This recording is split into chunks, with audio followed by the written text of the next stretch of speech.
Kasabay kong pumili ang kapatid ko. Pareho kaming pumipili ng asawang beastman. Hindi man lang siya nag-isip. Pinili niya yung puting lobo na ubod ng lakas makipaglaban. Pinili ko yung sirenang nag-aagaw buhay sa arena. Pero sinong mag-aakala na sobrang arogante pala ng puting lobo? Talagang mababa ang tingin niya sa mga tao. Kahit anong gawin ng kapatid ko, hindi niya ito napaamo. Sa kabilang banda, yung asawa kong sirena, ay malambing at maalaga. Hindi lang niya ako inaalagaan araw-araw. Marunong pa siyang manggamot. Pinagaling niya ang mga binti kong maraming taon ng lumpo. Nang makita to ng kapatid ko, namula ang mga mata niya sa inggit. Natakot siyang agawin ko sa kanya ang mana ng pamilya. Nagplano pa siya ng isang car accident. At pinatay niya ako, nang muli akong magmulat ng mga mata. Sa pagkakataong ito, nang makita ito ni Itay, nagsalubong ang mga kilay niya. Suzy, kalokohan niyang ginagawa mo. Ang sirena na yan ay mukhang napakahina at sakitin. Nang makita ko ang reaksyon ni Zhuang Sanzi, pati na ang nag-aapoy niyang tingin kay Ruobing. Pastahan tayo, nag-reincarnate din siya, pagkapatid kami ni Zhuang Sanzi. Dati, ako ang pinakapaboritong tagapagmana ni Itay. Pero noong 12 taong gulang ako, sinugod kami ng mga kalaban namin. Kinidnap nila ako kasama si Inay. Nalumpo ako pero maswerte pa rin nakatakas mula sa lungga nila. Pero si Inay, hindi siya pinalad. Namatay siya sa kamay ng mga kalaban. Maganda ang pagsasama ni Itay at Inay. Hindi matanggap ni Itay ang katotohanang wala na si Inay. Sinisi niya ako dahil hindi ko raw siya naprotektahan. Dagdag pa, nasa negosyo ng armas ang pamilyang Zhuang sa loob ng maraming henerasyon. Kahit na may talento ako, naging isa akong lumpo na naka-wheelchair na lang. Hindi na ako maaaring iharap sa publiko. Kaya sumuko na rin si Itay sa akin. Ibinaling niya ang kanyang atensyon sa paghahanda sa kapatid kong si Zhuang Sanzi. Lumipas ang maraming taon, sanay na akong laging sa kanya pumanig si Papa. Kaya wala nang nagawa si Papa kundi ang pumayag na lang. Tuwang-tuwa naman si Zhuang Sanzi. Itinaas niya ang kanyang auction paddle. Mabilis namang lumapit ang mga staff. Pagkatapos nilang kunin ang bayad, agad nilang tinanggal ang mga kadena sa katawan ni Ruobing. Magalang nila itong inalis. Sa mga sandaling iyon, mukhang napakaamo at kaawa-awa si Ruobing. Hindi man lang niya ininda ang mga sugat sa katawan. Salamat sa pagligtas mo sa akin. Mula ngayon, paglilingkuran kita ng mabuti. Tuwang-tuwa naman si Zhuang Sanzi sa kanyang narinig. Itinayo niya si Ruobing. Niyakap, munting dilag, simula ngayon, kailangan mo kong tulungan, ha? Ikaw na lang ang inaasahan ko. Nang makita ko ang eksenang iyon, hindi ko mapigil ang mapang-isi, ang makamandag na sirenang ito. Ang kabaitan at pagiging masunurin niya ay puro pagkukunwari lang. At ako naman itinuro ko ang nilalang sa gitna ng arena na naliligo sa sarili niyang dugo. Gusto ko ang puting lobo na yan. Pinakamatatalas ang pandaman ng mga lobo. Pagkasabi ko pa lang noon, ang mga mata niyang puno ng pagmamataas ay napabaylang sakin. Punong-puno ng galit ang mga mata niya. Halatang hindi siya nagpapatalo, nang marinig ni Zhuang Sanzi ang pinili ko. Alam naman ng lahat na isa ka lang namang lumpo na wheelchair. Sumeryoso ang mukha ni Papa. Ipinatong ko ang dalawang kamay ko sa aking mga tuhod. Tama, isa nga akong lumpo. Pero ito ang itinakda ng tadhana. Pero hindi ibig sabihin nun ay susuko na lang ako at hindi lalaban. Pakiramdam ko, kayang baguhin ni Luoshi ang sitwasyon ko. Mapapasunod ko siya, at unti-unti kong babawiin ang lahat ng dapat ay sa akin. Pa, bibigyan mo pa ba ako ng isang pagkakataon? Ang ako, may paraan ako para paamuin ang puting lobo. Mula noong mawala si Mama, lalo lang lumayo ang loob namin ni Papa sa isa't isa. Sa loob ng maraming taon, niis ko ang lahat ng pangmamata ng pamilya Zhuang. Pero hindi ako kailanman nagreklamo. Ni minsan, hindi ako yumuko kay Papa. Ito ang unang beses na nagmakaawa ako sa kanya. Dahil doon, natinag siya. Tinitigan niya ako ng ilang segundo. Pagbalik sa mansyon ng pamilyang Zhuang, hindi na sa main house naghapunan si Zhuang Sanzi. Dali-dali niyang hinayla si Ruobing papunta sa villa niya. Hindi nagtagal, narinig ko ang nakakakilabot na sigaw ni Zhuang Sanzi mula sa villa. Kasunod noon, ang mga katulong, may dalang kung ano-anong gamit para sa first aid at pampatigil ng pagdurugo, ay nagmamadaling pabalik-balik sa kanyang villa. Si Butler Lee, basang-basa ng pawis sa pag-aalala, ay tumakbo para mag-report kay Papa na kumakain pa. Si Young Master Sanzi daw po, pinilit ang sarili. Sinaksak daw po ang sarili niya sa tiyan. Hinampes ni Papa ang mesa at tumayo. Nagmamadali siyang lumabas. Lumapit siya, tiningnan ni Papa ang katawan niyang puno ng dugo, at nag-aalalang nagtanong, Sanzi, ayos ka lang ba? Pa, ayos lang ako. Time testing ko lang kung gaano talaga kagaling si Ruobing. Ang mapanuring tingin ni Papa ay napunta kay Ruobing na nakatayo sa tabi ni Zhuang Sanzi. Saka lang marahang nagpaliwanag si Zhuang Sanzi. Si Ruobing ay mula sa lahi ng mga sirena. Ang mga luha niya ay may pambihirang kakayahang magpagaling. Kahit gaano kalubha ang sugat, kayang-kaya niyang ibalik ito sa dati. May ganyan ka palang kakayahan. Agad na nag-iba ang tingin ni Papa kay Ruobing. Alam niyo naman, ang pamilyang Zhuang ay nasa negosyo ng armas. Palagi kaming nakikipag-ugnayan sa mga legal at ilegal na grupo. Kaya ang mapahamak at masugatan ay pangkaraniwan na lang. Ngayong nandyan na si Ruobing, hindi lang niya mapoprotektahan si Zhuang Sanzi mula sa malubhang pinsala, matutulungan pa niya ang ibang miyembro ng pamilyang Zhuang. Ang hindi ko lang alam, ngayong pumili si kuya ng isang white wolf na may napakagandang potensyal. Kung magagamit niya ba ito ng maayos? Dahil biglaan ang nangyari kanina, halos lahat ng katulong sa bahay ay tumakbo papunta kay Zhuang Sanzi.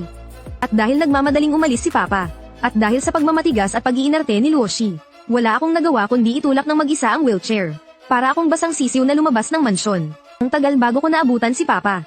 Kung ikukumpara sa nagagalak na itsura ni Zhuang Sanzi, mas kaawa-awa ang itsura ko bilang isang lumpong walang pumapansin. Tiningnan ni Papa ang kaawa-awa kong kalagayan. Isang anak ng pamilya Zhuang, hindi man lang makontrol ang isang babae. Pero sa mukha niya, nagkunwari pa rin siyang nag-aalala sa akin. Pa, hindi rin naman ito gusto ni Kuya. Bigyan na lang natin siya ng panahon. Sa pagpapanggap nilang mapagmahal na ama at masuner ang anak, iniwan nila ako. Naglakad sila palayo, tanging si Ruobing lang, na nasa likod ni Zhuang Sanzi. Ang dumaan sa tabi ko. Paimpol niya akong sinulyapan, kahit napilit niyang magkunwaring isa siyang maamong tupa. Kitang-kita ko pa rin agad ang kasamaan sa kanyang mga mata. Naging mas maayos pa ang takbo ng mga pangyayari kaysa sa inaasahan ko. Sa nakaraang buhay ko, natuklasan kong may malakas na kakayahang magpagaling si Ruobing. Ito ay sa isang transaksyon ng armas, isang buwan ang nakalipas. Matagal na naming kliyente ang kabilang panig. Dapat sana'y walang naging problema. Pero nang araw na yun, tinangka nila kaming i-double cross. Wala akong nagawa kundi panoorin ang pagsaksak ng punyal sa tiyan ko. Akala ko katapusan ko na. Hindi ko inaasahan na bigla na lang humagulgol si Ruobing. Umiiyak siya habang kumakanta. Pamatak ang mga luha niya sa sugat ko. Ang kanyang magandang tinig ay nagpagal sa lahat ng sakit sa katawan ko. Pagkatapos, nasa mansyon na ako ng pamilya Zhuang. Nagising sa kama sa sarili kong silid. Sinabi sa akin ni Ruobing na iniligtas niya ako gamit ang kaalaman sa panggagamot ng lahi ng mga sirena. Kasabay nito, handa rin daw siyang sabihin sa akin ng isang sikretong pamamaraan ng mga sirena. Kapag ginamit ito, hindi lang daw gagaling ang mga binti ko, kundi magkakaroon pa ako ng katawang kasing lakas ng sa mga taong halimaw.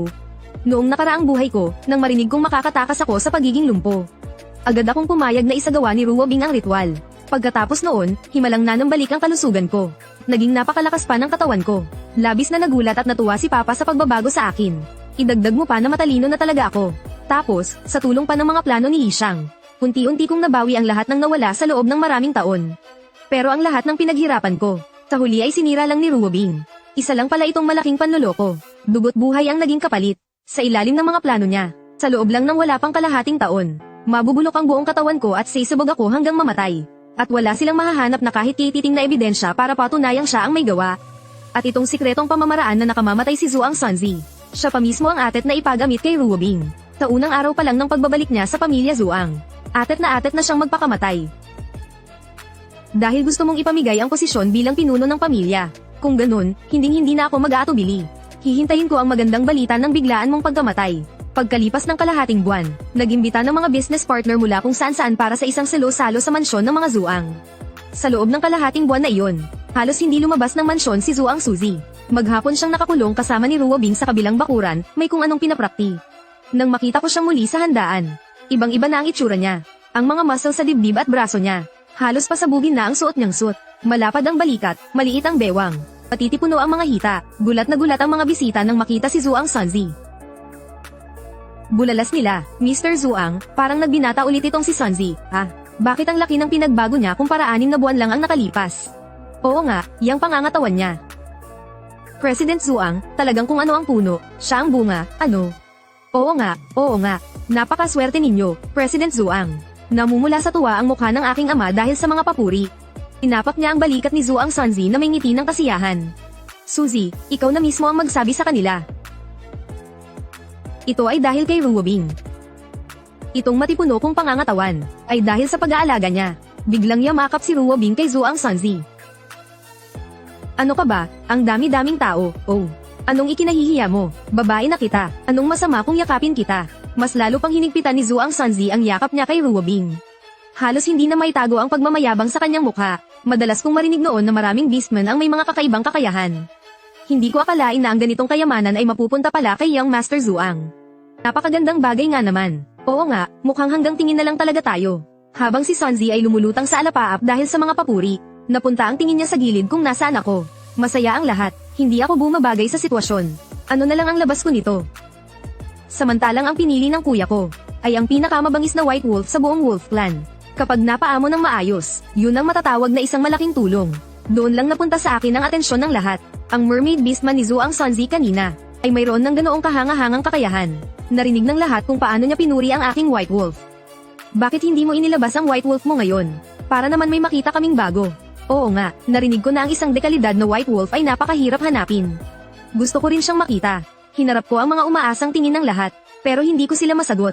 Sa nakalipas na kalahating buwan, patuloy pa rin ginagawa ni Roxy ang kahit anong gusto niya. Ayaw niya talagang makinig sa akin.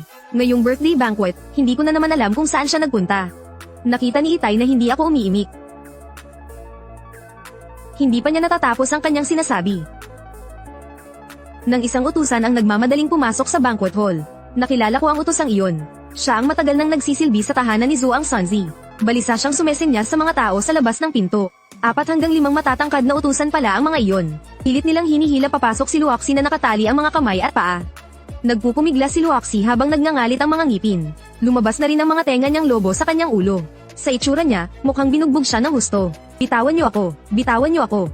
Sigaw ng sigaw si Roxy. Pero hindi talaga sila nakinig. Naka-wheelchair ako kaya hirap akong pigilan sila. Malamig ang mukha kong tinanong si Zhuang Sanzi. Kapatid, anong ibig sabihin nito? Dad, tingnan niyo po. Si kuya, ako pa ang sinisisi.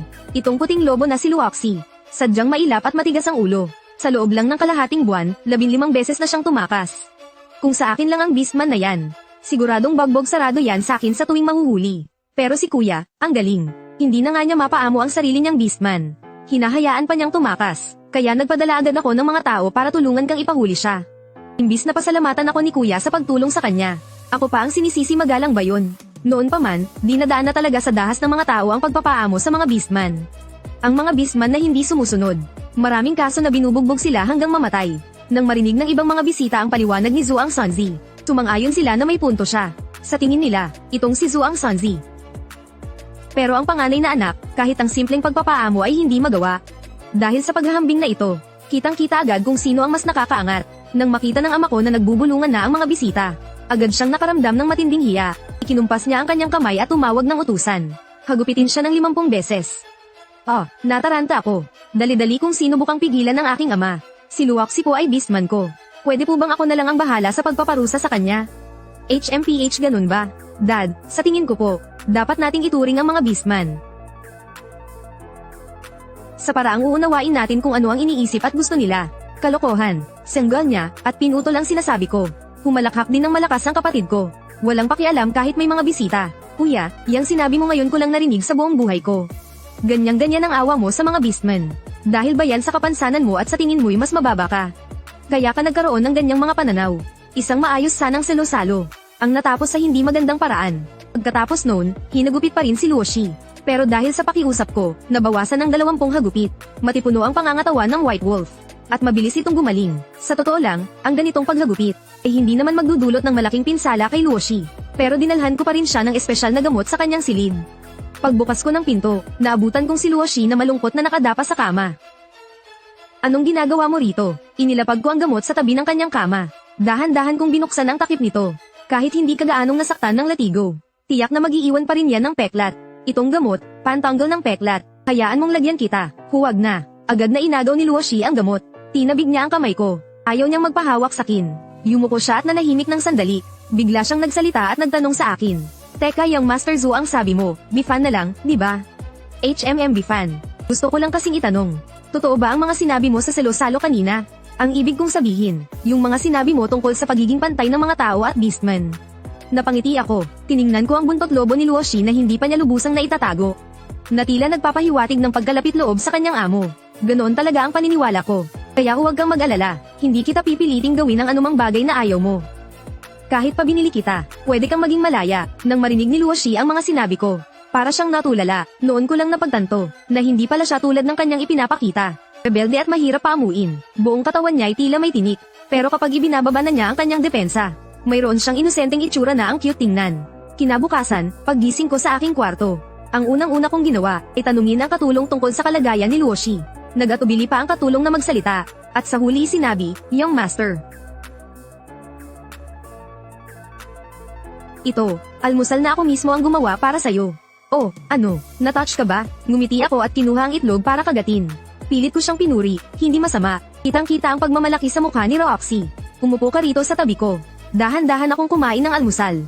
Kunwari walang mali siya ko siyang tinanong kung bakit hindi siya tumakas ngayon. Naisipan pa raw akong aigowan ng almusal. Natahimik si Roxy ng sandali, na para bang may naalalang isang malungkot na bagay. Namumula ang mga mata niya. Inabot ko ang kamay ko para panasan ang mga luha niya. Saka lang siya mahinang nagsalita, yung dalawa kong ate. Pati na ang nanay ko. Lahat sila ay dinakip ng mga tao. Hanggang ngayon, hindi namin alam kung buhay pa sila o patay na. Malakas ang lahi naming mga white monkey. Mula pagkabata, napakarami ko nang nakitang kauri na pinahirapan ng mga tao. Bigla niyang nilakasan ang boses, galit na galit ako sa inyong lahat.